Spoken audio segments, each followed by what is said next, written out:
मेरे प्यारे बच्चे, इस नए संदेश में आपका स्वागत है।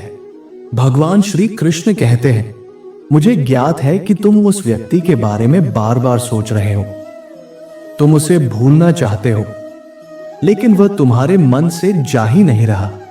उसने तो तुम्हारा साथ बहुत पहले ही छोड़ दिया, फिर भी तुम्हारे हृदय और स्मृति में उसी का विचार बार बार आता है।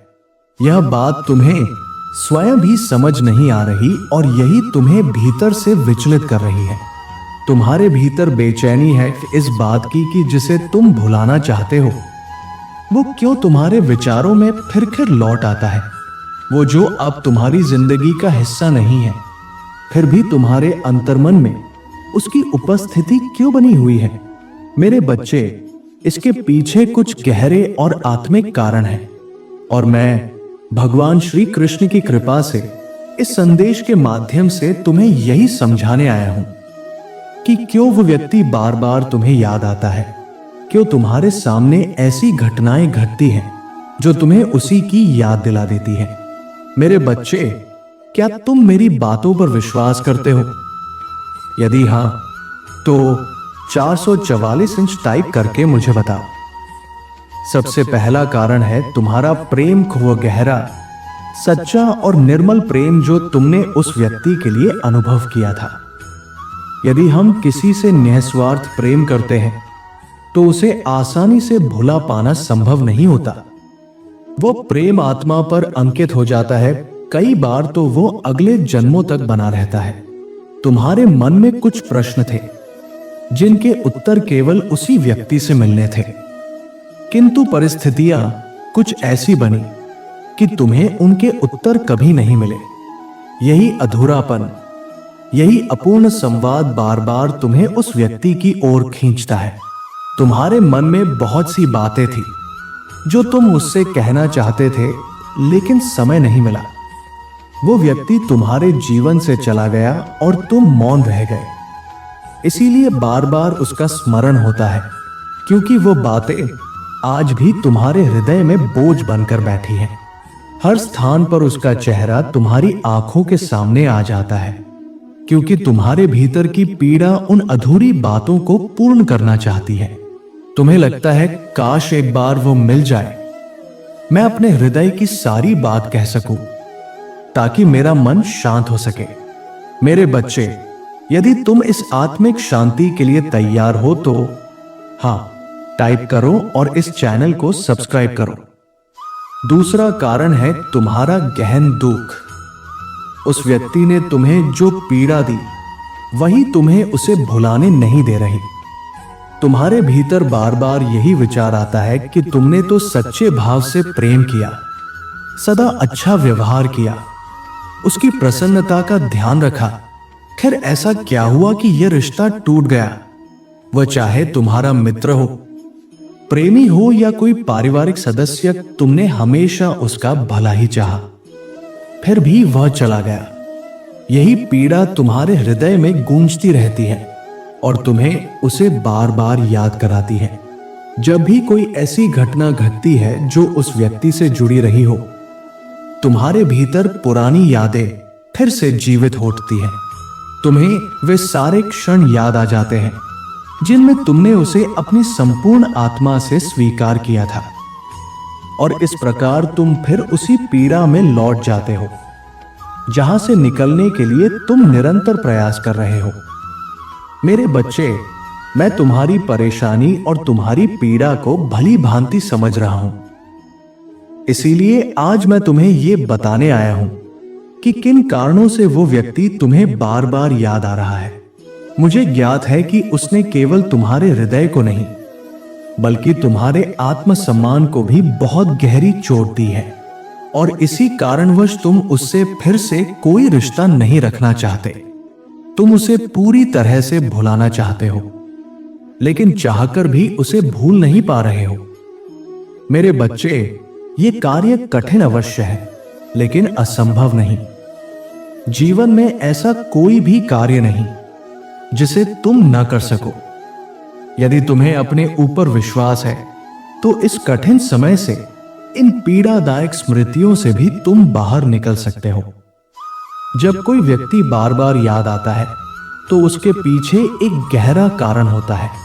या तो वो व्यक्ति तुम्हें सच्चे मन से याद कर रहा होता है, या फिर उसे अपने द्वारा किए गए अन्याय का पछतावा हो रहा होता है। वो तुमसे माफी मांगना चाहता है और इसीलिए उसकी ऊर्जा तुम्हें बार बार खींच रही है।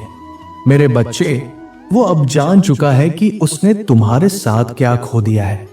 उसे इस बात का पूर्ण बोध हो गया है कि उसने एक सच्चे हृदय को ठेस पहुंचाई है। परंतु अब समय बीत चुका है। अब जब सब कुछ समाप्त हो चुका है, तब तुम्हारे मन में बचा कुचा मोह भी समाप्त होना चाहिए। तुम्हें अब इस पीड़ा से बाहर निकल आना चाहिए। तुम्हें एक नई शुरुआत की ओर अग्रसर होना चाहिए। यही तुम्हारे लिए उचित होगा कि अब तुम उस व्यक्ति को पूर्ण रूप से भूलकर आगे बढ़ो। वो समय तुम्हारे जीवन का एक कठिन अध्याय था जो बीत चुका है। मैं नहीं चाहता कि तुम फिर उसी पीड़ा में लौटो, क्योंकि मैं जानता हूं तुमने उस समय को पार करने में कितनी पीड़ा सही है। मैंने तुम्हारा संघर्ष देखा है, तुम्हारा अकेलापन, तुम्हारा टूटना और फिर स्वयं को संभालना, ये सब मेरी दृष्टि में है। और आज तुम जैसे तैसे खुद को खुश रखने में सक्षम हो सके हो। ये तुम्हारी आत्मिक शक्ति का परिचायक है। मेरे बच्चे, मैं यही चाहता हूं कि तुम भीतर से सशक्त बनो, जीवन की किसी भी परिस्थिति से स्वयं को बाहर निकाल सको। समय चाहे जैसा भी हो, वो तुम्हें तोड़ ना सके। तुम सदैव मजबूत बने रहो। अकेले रहकर भी खुश रहना सीखो। स्वयं को इस सांसारिक बंधनों से मुक्त करो, ताकि तुम इस जीवन का सच्चा अर्थ समझ सको। ये जीवन केवल मोहमाया में फंसकर व्यर्थ करने के लिए नहीं मिला है। तुम्हें यह जीवन एक विशेष उद्देश्य से प्राप्त हुआ है, और वह उद्देश्य है अधिक से अधिक लोगों की सहायता करना, दुखियों के आंसू पोंछना और उन्हें प्रेम तथा आशा देना। क्योंकि तुम मेरे भेजे हुए दूत हो, और तुम्हारा कार्य केवल अपने लिए जीना नहीं है, बल्कि इस संसार को कुछ वापस लौटाना भी है। मैं तुम्हारे माध्यम से अपने भक्तों की सहायता करता हूं। मेरा कोई भी भक्त जब किसी कठिन परिस्थिति से गुजरता है, तब मैं उसे तुम्हारे जैसे किसी व्यक्ति से अवश्य मिलवाता हूं, ताकि वो उस कठिन समय से बाहर निकल सके। जब तुम स्वयं दुख में थे, तब भी मैंने तुम्हारे पास सहायता भेजी थी। अब तुम्हारी बारी है, मेरे बच्चे। यदि तुम्हें कोई ऐसा व्यक्ति मिले जो इस असमंजस में फंसा हो कि अब वह जीवन में क्या करे, तो तुम्हें उसकी सहायता करनी है, उसे सही राह दिखानी है। मेरे बच्चे, क्या तुम मेरा ये कार्य करोगे? मेरा तो सदैव यही उद्देश्य रहा है कि मेरे सभी बच्चे सदैव प्रसन्न रहें, उनके मन में सदा शांति का वास हो।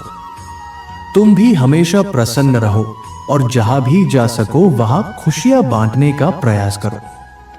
मेरे प्यारे बच्चे, मुझे ज्ञात है कि तुम बहुत दिनों से व्यथित हो, इसलिए आज मैं तुम्हारे लिए ये अत्यंत महत्वपूर्ण संदेश लाया हूं।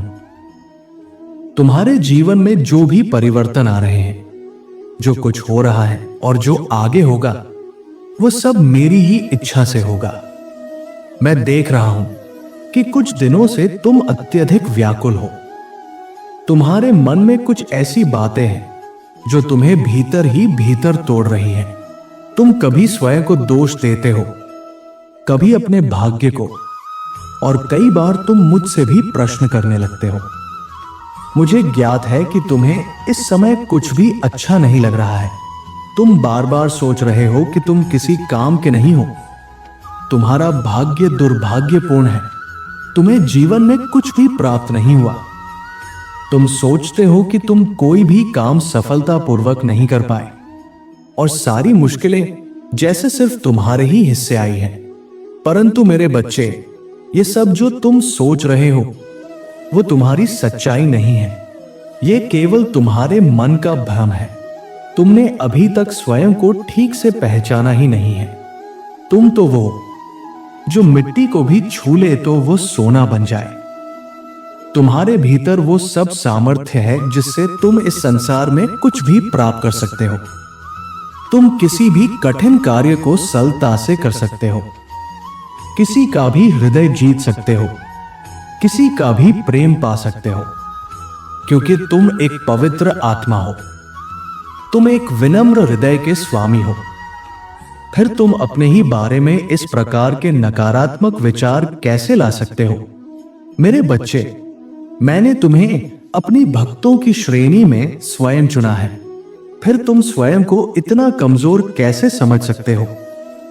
मैं तुम्हें सदा यही बात समझाने का प्रयास करता रहा हूं कि स्वयं को कभी छोटा मत समझो और जीवन की कठिन परिस्थितियों के सामने हार मत मानो।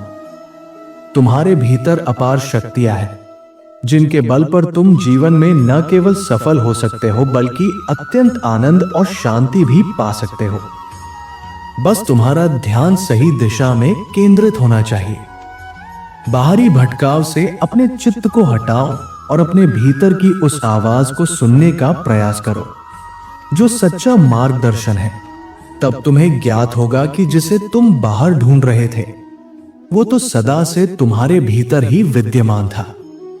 हाँ मेरे बच्चे, जिसे तुम संसार में खोज रहे थे वो सत्य, वो सुख, वो शांति, वो तुम्हारे हृदय में ही है।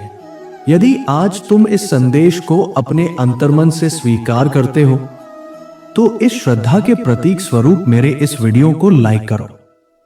और अगर तुम सच्चे भक्त हो और भगवान श्री कृष्ण का आशीर्वाद चाहते हो तो पूरे भाव से राधे राधे टाइप करो।